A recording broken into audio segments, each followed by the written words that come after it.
The war in Syria will soon mark its 7th year. There have been hundreds of days of bombs, destruction, misery, and battles, one of which was especially bloody, the fighting that broke out for 4 years in Aleppo, the largest city in Syria.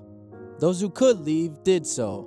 Many Christians were among them. Of the 250,000 that lived there, an estimated 30,000 remain. They want to stay. Many Christians decide to stay because every time we hear this is our home, our country, we will not leave it.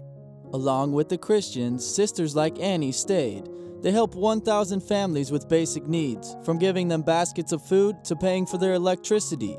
Aid to the Church in Need provides as much assistance as possible to save those who weren't able or refused to abandon a city that became hell. We try to help as much as we can with the basket food. We were supporting 2,000 families with basket food.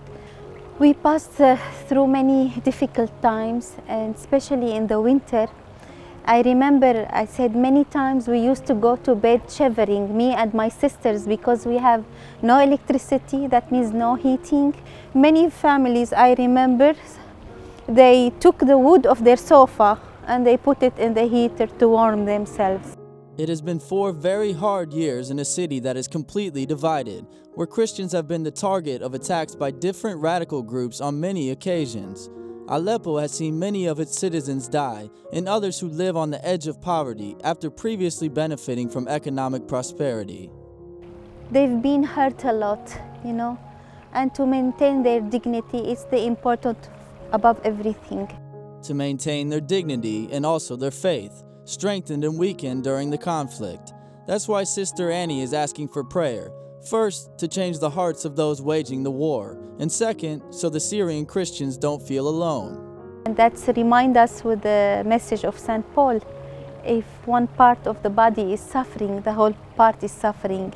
So they make us feel we are one part of the body, we are the whole body, and they are suffering with us, they are supporting us with everything. The city of Aleppo is slowly returning to a relative normalcy after the battle, but Syria remains at war.